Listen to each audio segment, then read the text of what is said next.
Welcome to my presentation on canals and their impact on Russia. In this presentation, I will explore how canals are constructed, the importance of key canals, and the impact of canals on Russia's economy. How canals were made. Canals were constructed in Russia in the 19th century to address the transportation deficit. Then in the 20th century, according to Dr. Posny, the majority of canals were built due to a need for transportation besides railways, especially for freight. A long-distance cheap solution was necessary. Canals were especially important for Russia due to its lack of a seacoast and ports. Therefore, to provide the majority of the nation with access to global trade, canals were necessary. Additionally, the majority of canals were built using manpower and usually forced labor. War criminals and slaves were often the ones who built canals before the late 20th century, when Russia had access to industrial tools that facilitated the manufacture of canals during the modernization process. The canals were also made using a system of locks. Locks are a part of a river where a boat can enter an area between two gates, where the water can rise and fall to be able to traverse through hills. Canals' importance. In Russia, canals have long been constructed to provide the country with further access to the sea. As Dr. Posny stated, the ultimate goal was to connect the Baltic and White Sea with the Black Sea and the Caspian Sea. Through the centuries, the location where the canals were made changed. In the 19th century, canals were primarily used to connect waterways rather than major cities, as seen in the more developed USSR-controlled early 20th century. Connecting cities was important for the trading economy, but was especially important strategically in case any military members had to be mobilized quickly. When Russian canals were made. The difference between the 19th century and 20th century canals can be described by two eras of Russia, with canals during or before the 19th century also being called the Peter the Great canals due to many of them being his ideas, or in the 18th century, or late 18th century, early 19th century, his orders.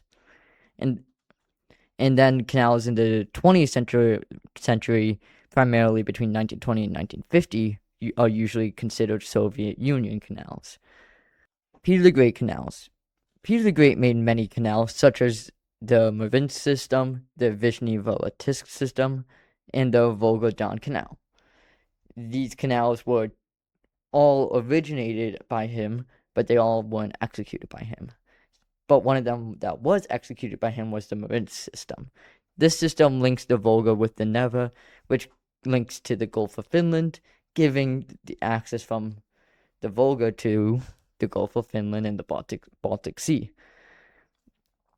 This system goes through Lake Onega, was completed in 1799, and then later is expanded on to become the Volga-Baltic waterway, which was completed in the 1960s, which had the idea originating in a 1939 meeting. The next system that was also executed by Peter the Great was the Vishny-Volytsk system. This system connected the Volga and the Neva near the city of Vishny-Volytsk and became a major centerpiece of the city. Then lastly, a major canal in Russia that was an original idea by Peter the Great, but was not executed by him, as it was executed in 1952, was the Volga-Don Canal. This is, according to Medium, is a 100-kilometer canal connecting the Volga and Don just south of a city called Volgograd, which gives Moscow sea access to the Caspian, and it was a major execution for Russia. And this was an idea that originated before World War II as well.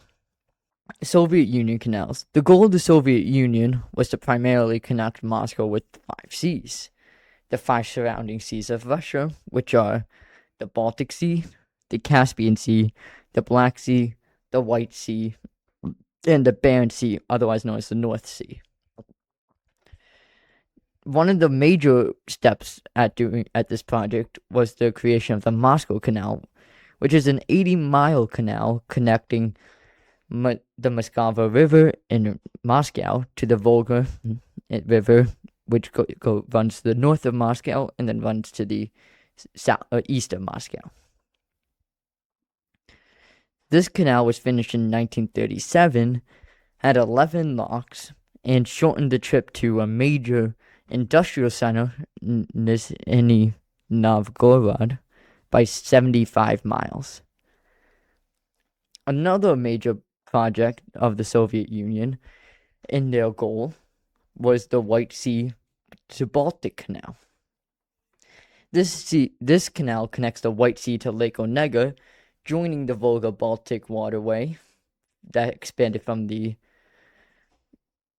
Murmansk system, and shortened the sea passage from St. Petersburg to Arkhangelsk by 2,500 miles, only using 23 miles of man-made canals and utilizing other waterways and canalizing some rivers and lakes like the Vig River and Lake Vigozero. This canal was mainly used for the transportation of timber. Canals' impact on Russia.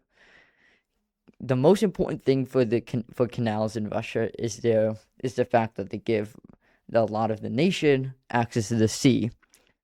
As in the past, before the canals, the only part of Russia with access to the sea or ocean realistically was St. Petersburg.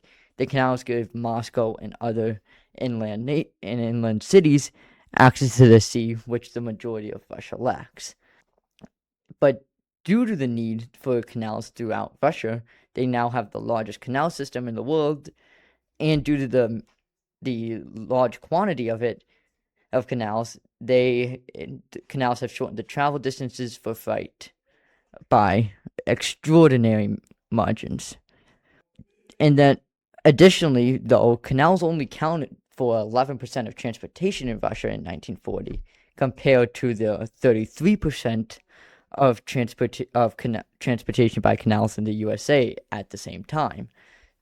Therefore, though they have the largest system, some of their canals that were built in the late 1700s, early 19th century, are too narrow to fit more modern vessels, which is a topic we will focus on next. Failed canals. Though Russia didn't have any canals fail at the utterance, many of the canals modernly require modernization due to them being built 100 or more years ago, some even reaching 250. Some of these canals that are struggling are like the White Sea-Baltic Canal, which is too shallow and too narrow to fit larger vessels, which provides a major transportation issue for freight. Then another canal that's struggling, as you can see on the picture, that I've not mentioned so far, as it is a more modern canal, but is very important to Russia, is the North Crimean Canal, as Crimea was a land that they just overtook from Ukraine.